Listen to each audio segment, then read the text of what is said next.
काची नामक नगरी में दो भाई रहते थे।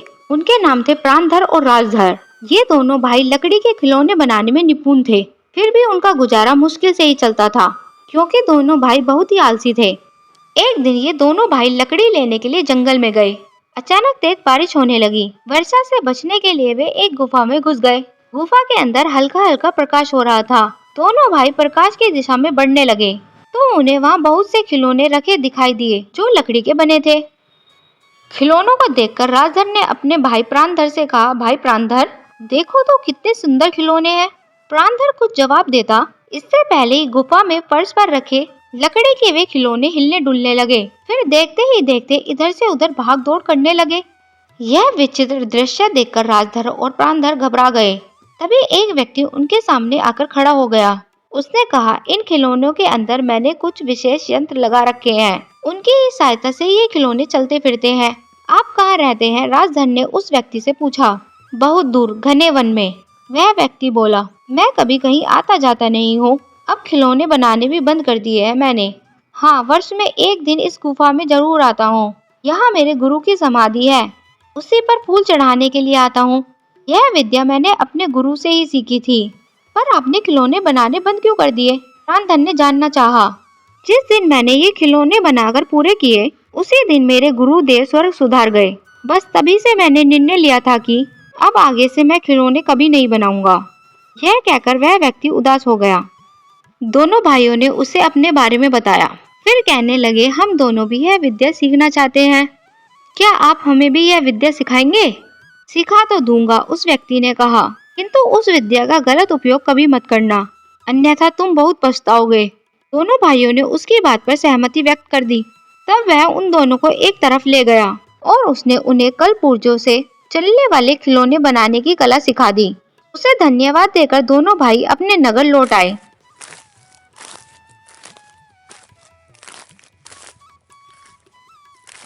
कई दिन तक वे दोनों भाई लकड़ी के खिलौने बनाने में लगे रहे। बहुत मेहनत करके उन्होंने लकड़ी के 2 हंस बनाए और उनमें यंत्र लगा दिए। यंत्रों की सहायता से लकड़ी से बने वे हंस आकाश में उड़ने लगे। कुछ देर बाद वे हंस यंत्रों की सहायता से धरती पर उतार लिए गए। राजधर ने अपने भाई से कहा, भैया प्राणधर, हम ये दोनों राजहंस यहाँ के राजा को भेंट कर देंगे। वह खुश हो गया तो वह हमें खूब धन देगा।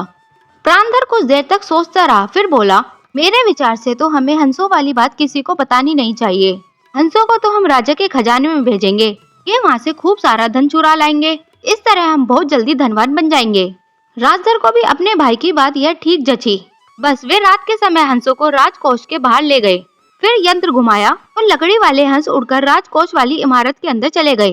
कुछ देर बाद वे अपनी चोंच और पंजों में अनेक बहुमूल्य हीरे मोती दबाकर ले आए। अपने इस सफलता पर दोनों भाई बहुत खुश हुए। फिर तो हर रात यही काम होने लगा।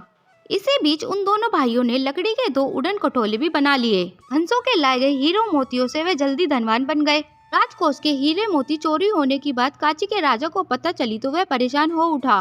काफी खोज करने पर भी यह पता नहीं चल पा रहा था कि चोरी कैसे हो जाती है। आखिर राजकोष के चारों ओर कदम कदम पर पहरेदार बैठा दिए गए। रात को खूब प्रकाश की व्यवस्था करा दी गई। फिर एक दिन जब वह हंस चोंच में हीरे मोती दबाकर उड़े तो सैनिकों ने उनका पीछा किया।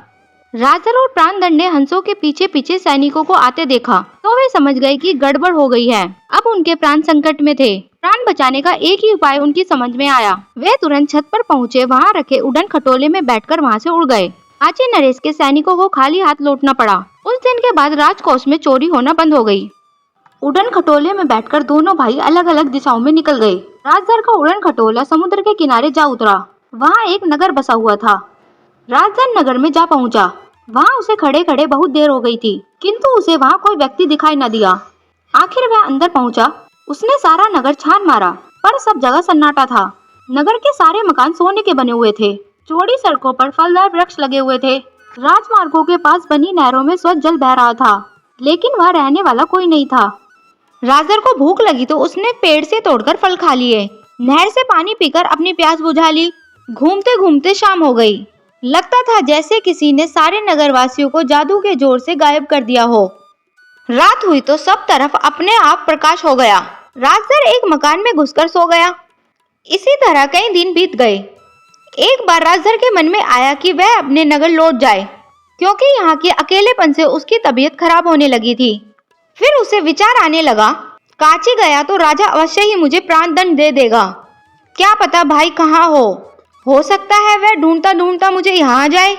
काफी सोच विचार करने के बाद राजधर ने उसी निर्जन नगर में रहने का निश्चय कर लिया।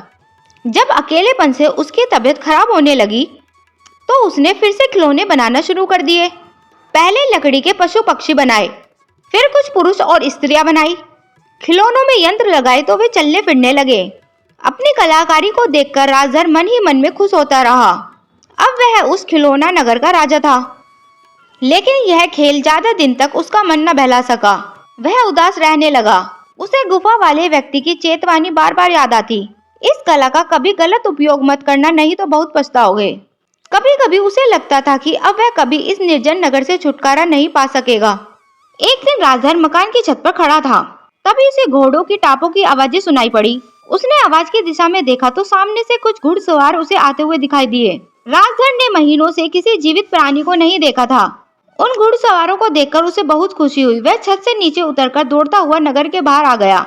उसे देखकर घुड़सवार भी उसके पास चले आए। वे काची के राजा तथा उसके सैनिक थे। काची नरेश को देखकर राजधर बुरी तरह घबरा गया। पुरानी घटनाएं उसकी निगाहों के सामने घूमने लगी। उसे लगा कि राजा को अगर उसका वास्तविक परिचय मिल गया तो ना जाने वो उसके साथ कैसे व्यवहार करे। फिर भी किसी तरह अपने को संभालकर उसने काची नरेश का स्वागत किया। सोने के मकान और लकड़ी के चलते फिरते पुतलों को देखकर काची नरेश को बहुत आश्चर्य हुआ।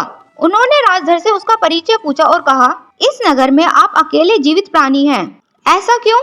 और ये लकड़ी के चलते फिरते खिलौने किसने बनाए हैं? राजधर चुप रहा, क्योंकि राजा वह बात पूछ रहे थे जिसे वह बताना नहीं चाहता था। लेकिन फिर भी अचानक उसका मन बदल गया। उसकी आंखों में आंसू भर आए। उसने काची नरेश के पैर पकड़ लिए और बोला, हे राजन, यदि आप मेरा अपराध क्षमा कर दे तो मैं आपको सब बताने के लिए तैयार हूँ। उसकी बात सुनकर काची नरेश को बहुत आश्चर्य हुआ। उन्होंने राजधर से कहा, तुम मुझसे किस बात की क्षमा मांग रहे हो यह मैं नहीं जानता, फिर भी मैं तुम्हें क्षमा करता हूँ। अब तुम मुझे पूरी बात बताओ। राजधर ने काची नरेश को पूरी घटना कह सुनाई। फिर वह अपनी बात को पूरी करके रोने लगा। राजा ने कहा, राजधर, तुम्हारा अपराध मैं क्षमा कर चुका हूँ। कभी कभी व्यक्ति अनजाने में ही गलती कर बैठता है। तुम यहाँ आराम से रहो, अब तुम्हें किस बात की कमी नहीं है। तुम तो स्वयं एक राजा जैसे बन गए हो। नहीं महाराज, राजधर ने कहा, इस निर्जीव नगर में लकड़ी के पुतलों के बीच रहना मेरे लिए सबसे बड़ा दंड है। मैं फिर से काची नगर में जाकर रहना चाहता हूँ। लेकिन यह सोने का नगर, इतना वैभव? राजा ने आश्चर्य से कहा, मुझे कुछ नहीं चाहिए महाराज, मैं तो पहले की तरह ही एक झोपड़ी बनाकर अपना जीवित बिताना चाहता हूँ। राजधर ने राजा से कहा। यह सुनकर काची नरेश बोले, ठीक है, तुम काची में चलकर रह सकते हो, किंतु उसके लिए एक शर्त है। कौन सी शर्त है महाराज? काची नरेश बोले, तुम वहाँ साधारण खिलौने बनाओगे, कल पुर्जे वाले नहीं। राजधर ने राजा की इस बात पर तुरंत अपनी सहमति व्यक्त कर दी और वह सोने चांदी के बने उस निर्जीव नगर को छोड़कर अपने नगर लौट आया। उसकी समझ में यह बात आ चुकी थी कि सबसे प्यारा अपना घर होता है।